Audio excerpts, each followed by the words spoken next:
Hello guys, welcome back. Today we're going to be talking about Julius Honka and the rumors that he might be traded this offseason. Now, Julius Honka has been in the rumors for a little while, but I kind of saw Oilers Twitter kind of going crazy yesterday, and it got me thinking, would Julius Honka really be in consideration? Would he be one of the pieces just going anywhere this offseason?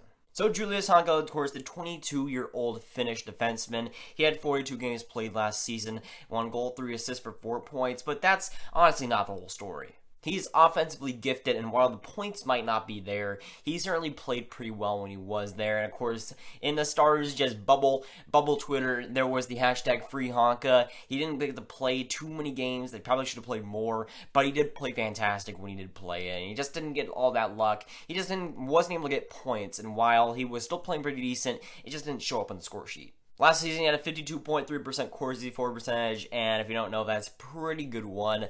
About as good as you can get for a top 6 defenseman that, isn't playing that much. And PDO, he has a 93.2%. Now, PDO is categorized by luck, and usually players have the I guess late 90s, early 100 PDO. And what PDO means is just tracking luck. The higher it is, the more lucky you're getting. And at 93.2, it's not terrible, but it's pretty bad. He wasn't getting very lucky in that season. You can obviously tell by that stat, but he just wasn't getting lucky. He wasn't getting the bounces. He was playing pretty well. He was playing solid and played like he really needed to. And his time on ice was 13 minutes, pretty much exactly, so it wasn't playing too much. He still got decent time, but wasn't playing too much. So yes, while he isn't a superstar or anything, while he might not be a top 4 guy, he certainly did play pretty well in the top 6 role. In the role that he was given when he did play, he played pretty solid. Now let's look at the Dallas Stars defensive core and see if they really need him. They got 3 guys signed, or at least 3 guys that play in the NHL this season that are signed for next year besides Heiskanen and Honka. They got Mafat, Klingberg, and Lindell. And those are pretty decent guys. Klingberg and Lindell, I'd say, are top 2 guys for this Dallas Stars team.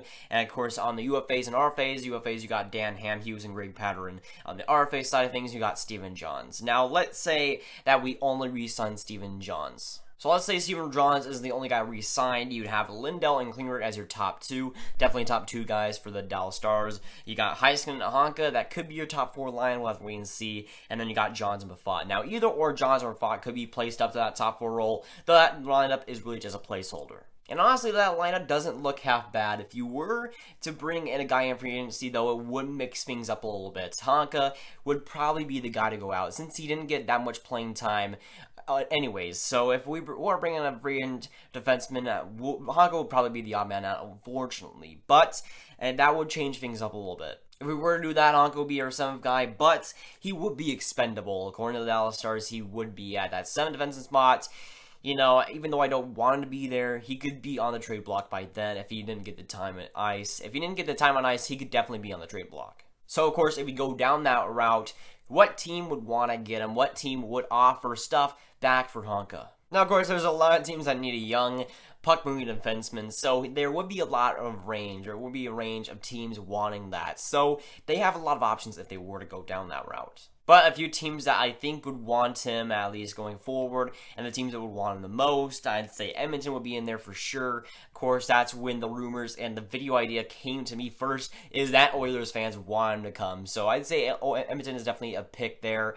Toronto could need a top 6 guy if they were to want to fill a depth role. He could be fitting in that offensive role, as Toronto has already been pretty offensive. Another one at the New York Islanders, they always need defense, so I might as well put them there. I have Florida, who could be in the mixture. I think that since they're another Eastern Conference team, it could be a fit there, but they are in a little bit of need for that depth defenseman. And Honka, he can bring some offense to that team that might need it next season, and that could definitely be useful. I think that Florida could be in the mixture there as well. And of course, he's cheap, so it wouldn't be that much of a handle for their cap hits. And last but not least, I have Montreal, who has holes on defense and could definitely use a young puck-moving defenseman, so I think that it would be a fit there. But if I had to choose one team out of all of these to take it, I'd have my bets on Toronto. I don't know what it is, but I feel like Toronto and Dallas could strike up a deal here if it were to happen. And that's the big if. Now, I feel like Toronto could use a puck-moving defenseman like Honka, so I think it would work well. And whenever Toronto brings back, whether it be picks or players,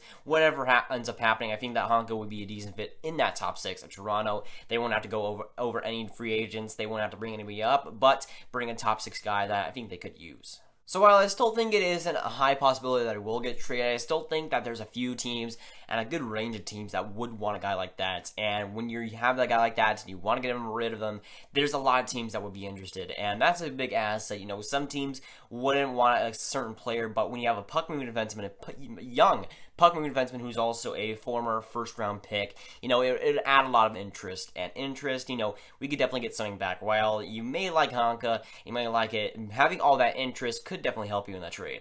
But even still, I don't know if he would get traded. I feel like Jim Neal would want him to at least be here for like a year or two to see how he really develops.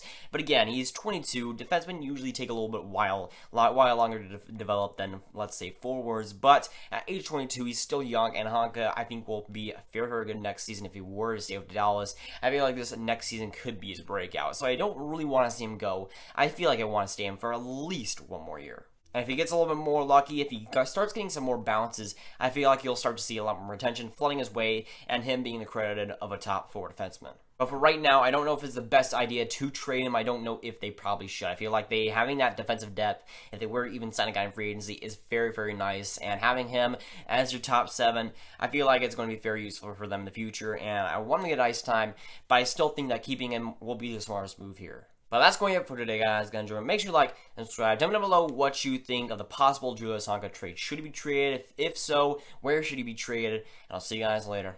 Goodbye.